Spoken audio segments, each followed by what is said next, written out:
Hey, this is the Ballantine Prospector, and I know a lot of you have been emailing me to do more videos, and I promise I'm going to get a lot more out, especially the adventures that I've been going on. But I wanted to show you, and this was a question from somebody in Nevada, on how do I get my fine golds out of my concentrates. And I've developed, well, obviously it's a blue bowl system, but I utilize a blue bowl with a Fosackers pan. And what this allows me to do is you know, any gold that gets through the blue bowl system falls down into the Fosackers pan, and there's riffles here, and very, well, gosh, I can't imagine hardly any gold getting past that. So let me show you how I get to that process. Alright, the first thing that I like to do is classify the material down with a 20 mesh pan. So I've got just a very small sample here, and this is actually something that my son had found, my 10-year-old son, and I'm going to utilize these concentrates just from his panning. So I'm going to put a pan down, put my 20 mesh screen, and then just hose this through.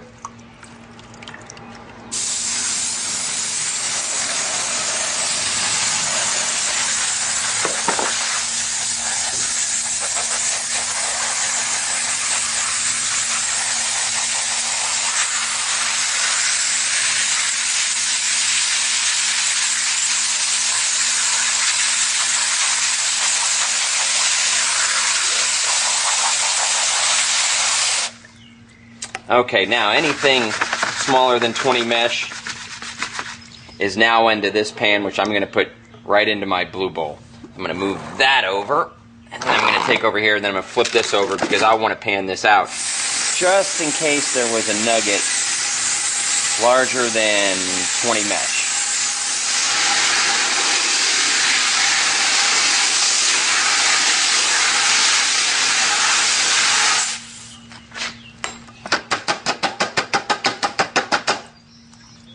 Okay, there's my material that is larger than 20 mesh, and here's my material smaller than 20 mesh, which I am going to put into my blue bowl system. Let's go try it.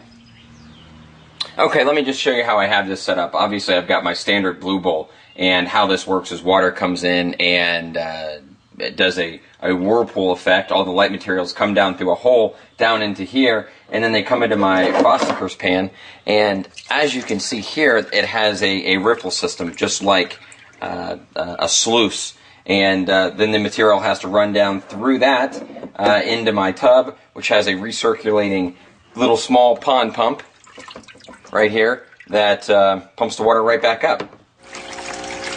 The first stage of getting my fines out of my concentrates is the blue bowl, and it is very important that you do have this absolutely level, because that'll make sure that all the material is evenly leveled throughout your blue bowl and that it's going through the center correctly. So I'm going to always check that, and I check that quite frequently.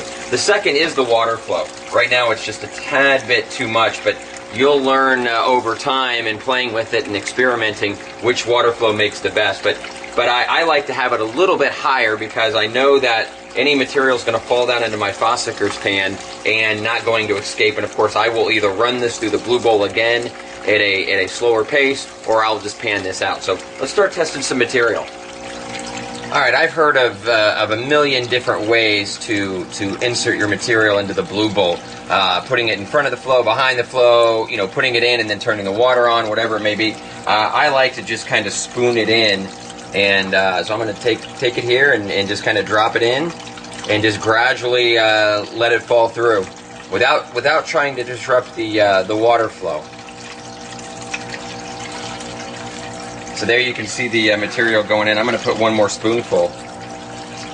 And I'm not real worried, like I said, about any gold getting out because I do have my safety pan below. So let's give this a try and see how it goes. You can see the material coming up the cone and out, and that's all the lighter material. All the gold will stick around. Matter of fact, there's a piece of gold right there that you can see. A couple of pieces. Now, obviously, this was all gold that my son was panning. So, let's see what we come up with.